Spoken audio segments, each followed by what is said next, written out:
तो Neha, firstly welcome to IWM Buzz। It's very, हम कैसे हैं, बिग बॉस जर्नी 15 वाला काफी ही छोटा सा था लेकिन काफी ही अच्छा था। तो इसके बारे में क्या बोलना चाहोगे? हमने तो काफी ही इंजॉय किया आपका ये जर्नी। जैसे आपने कहा कि छोटा था लेकिन इम्पैक्टफुल था और मैंने भी इंजॉय किया। और मुझे ऐसा लग रहा है कि मेरी बिग बॉस की जर्नी हो गई है कंप्लीट। बिग बॉस ओटीटी के बाद मुझे लग रहा था कि कंप्लीट नहीं हुई है, पर अब क्योंकि वहां से हम लोग उस घर को देखते थे, यार उस घर में साथ में जाएंगे, यहाँ बैठेंगे, ऐसी बातें करेंगे, तो अब वो जाके कर लिया, जर्नी कर ली। बिग बॉस का कहते हैं जो भी भूख थी वो खत्म हो गई मेरी अब।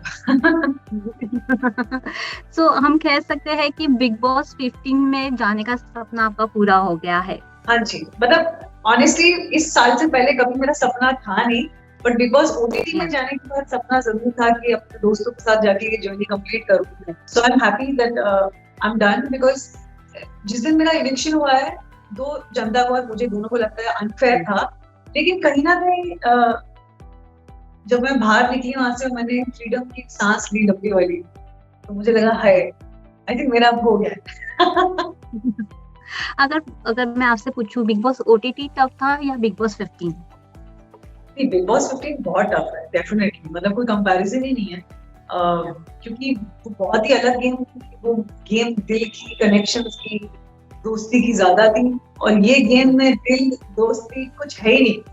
मतलब ये ऐसा है कि सर्वाइवल की गेम है, और बहुत अजीब है। मतलब ऐसा कभी कभी घर में, इतना बड़ा घर है लेकिन कहते हैं कि ट्रस्ट नीलाम हो रहा है, दोस्तियां नीलाम हो रही हैं, बैक स्टैबिंग चल रही है, प्लॉटिंग प्लानिंग चल रही है, किससे कितना बात कर सकते हैं दिमागों में। मतलब मैं तो ऐसे एनवायरनमेंट में सांस नहीं ले सकती, मतलब because I am a very open hearted person. मैं अपनी दुश्मनियां भी खुल के करती हूँ, मैं प्यार भी खुल के करती हूँ, मैं दोस्ती भी खुल के करती हूँ, गुस्सा भी खुल के करती हूँ, रोती भी खुल के। तो ऐसा लगा था कि मैं ही खुल के कर रही हूँ सब कुछ वहां पे अकेले। You know, I was looking like a fool sometimes. तो जैसे कि आप अगर किसी कॉमेडी में गए हो, दोस्त बेचारा अकेला हंस रहा है, ऑडियंस हंसी नहीं रही है, कभी मुझे ऐसी फीलिंग आती है वहां पे। तो डेफिनेटली गेम टफर है, राशन नहीं मिलता, खाना कम है। चलो खाने से ऑनेस्टली मुझे कोई अटैचमेंट नहीं है, पर जो रोटी मैं खा रही हूँ वो सुबह भी खा रहा है बेचारा, उसका शरीर मेरे से इतना ज्यादा बड़ा है।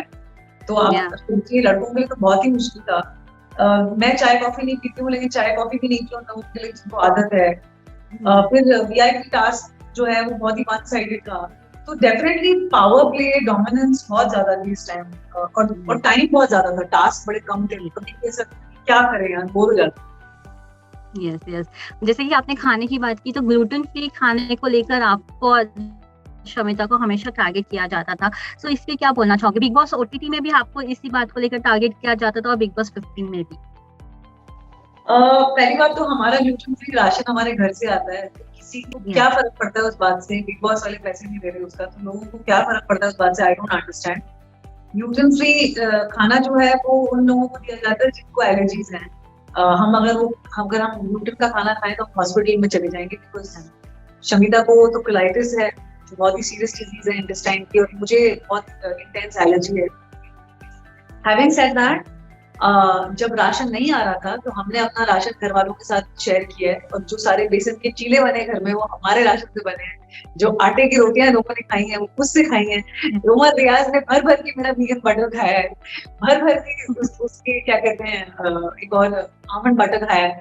तो आई थिंक उसके बाद उनका मुंह बड़ा बंद हो गया था जब उन्हें रियलाइज हुआ कि इन्हीं का राशन हमारे काम आ रहा है। हैविंग सेड दैट, सब्जियां हमारे लिए भी नहीं आ रही, फ्रूट्स हमारे लिए, हमारा सिर्फ जो अनाज है जो उनका भी आ रहा था, जैसे उनका आटा उनका चावल, हमारा आटा हमारा चावल, दैट्स ऑल यार।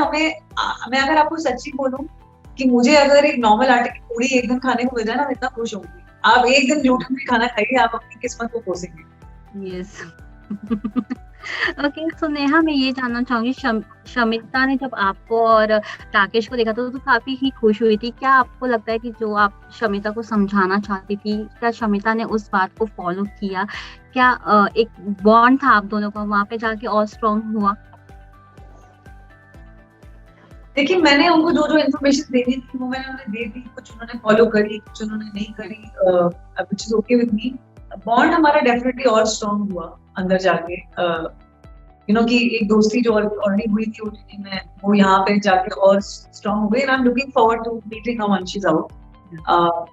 तो या वो इनफैक्ट अगर वो नहीं होती तो मैं तो पूरी पागल हो जाती उस घर में, मतलब थैंक गॉड इट वाज वो सॉर्ट ऑफ। या सो नेहा, हमने जैसे कि आज के प्रोमो में देखा कि शमिता गॉट फेंटेड, और जहां शमिता और देवलीना का झगड़ा होता है, तो उस पे आप क्या बोलना चाहोगे? क्या आपको लग रहा है कि वीआईपी सिर्फ शमिता को ही टारगेट करते हैं?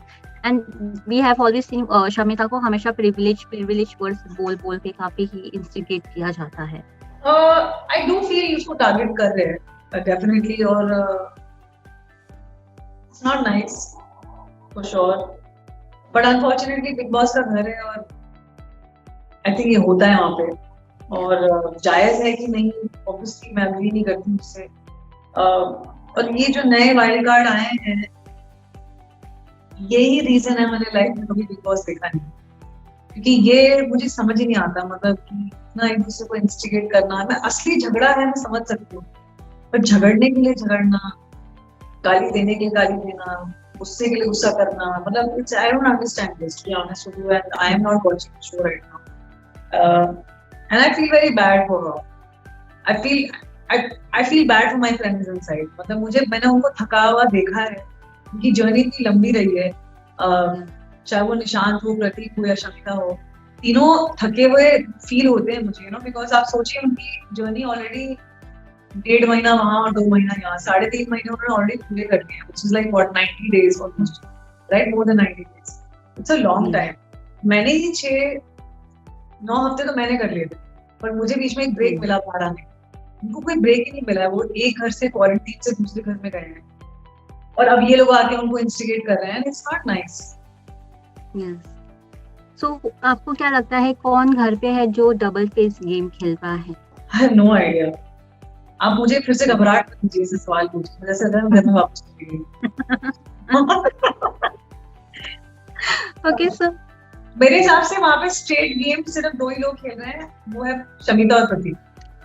जब इविक्शन की बारी आई थी, तो जब लाइफ जैकेट की बारी थी, तो प्रतीक ने आपको सेव किया था, तभी भी लोगों ने काफी ही नो बोलने लग गए थे कि प्रतीक शुड सेव सिम्बा। तो इससे आप क्या बोलना चाहोगे? कई सारे ट्विटर्स पे ट्रेंड्स भी हुए थे जहां उन्हें अच्छा नहीं लगा था कि जब प्रतीक ने सिम्बा को सेव नहीं किया था और आपको सेव किया था।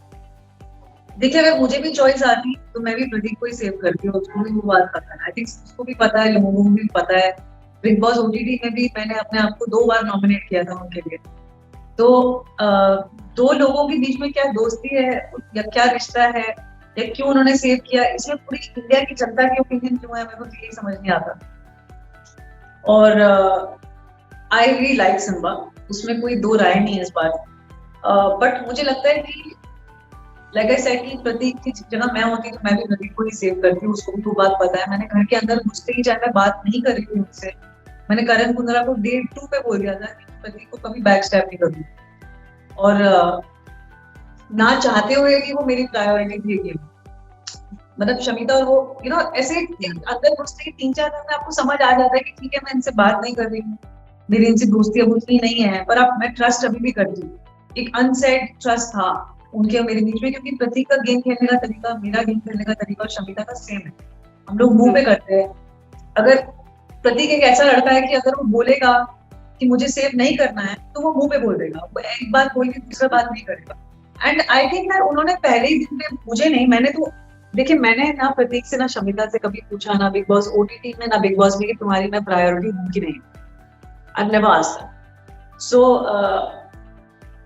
बिकॉज मेरे मुंह से निकलेगी नहीं ऐसी बात।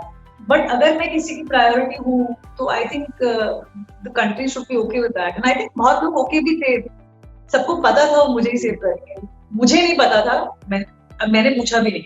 मुझे शमिता ने बोला क्या तुम प्रतीक को बोलोगी तुम्हें सेव करने के लिए, मैंने कहा मैं नहीं बोलूंगी, मैंने कहा आपको भी जिसको सेव करना है, आपको राजीव को करना, आप राजीव को करो, आपको मुझे करना, आप मुझे करो, I will not feel bad, मैं ओके होती अगर मैं बाहर चली जाती हूँ। हाँ, पर जिस तरह से सिम्बा का इविक्शन हुआ वो सैड था, वो अच्छा नहीं था, हमारे वजह से हुआ वो और भी सैड था, क्योंकि we all genuinely love Simba, और वो कॉफी पूरा उन्होंने किया वो बिल्कुल अच्छा नहीं था, मतलब इट वाज वेरी डिस्टेस्टफुल, 25 साल का लड़का है वो, सबसे छोटा था हमसे, एंड हार्ट ब्रेकिंग उसका इविक्शन हुआ, which was not nice. So Neha, finally मैं ये जानना चाहूंगी बिग बॉस 15 का कौन सा एक पल था जो कि आपके काफी ही क्लोज है? बिग बॉस 15 में मॉर्निंग में एक बार जाने क्यों गाना बजा था, पता नहीं आपने देखा कि लाइव फीड में, और I cried, Prateek hugged me, रक्षाला hugged me, then Nishant and all of us hugged. देखिए जो भी है, आई थिंक हम चारों के दिल में एक दूसरे के लिए प्यार है, वो दोस्ती आगे जाएगी नहीं जाएगी आई डोंट नो, कि हम बात करेंगे कभी नहीं करेंगे, लेकिन एक दिल में जो बॉन्ड बना है, दिल में बना है, वो दिल में हमेशा रहेगा। और ये गाना मेरे लिए बहुत स्पेशल है, मेरे लिए डेफिनेटली वो मॉर्निंग सबसे स्पेशल थी, जहाँ मुझे फाइनली लगा कि अच्छा यार जो भी है, लेकिन हम एक दूसरे को प्यार करना चाहते हैं। Thank you, Neha, for giving your precious time, and all the best for your upcoming projects, and keep rocking like this. Thank you so much. Thank you. Bye. Take care.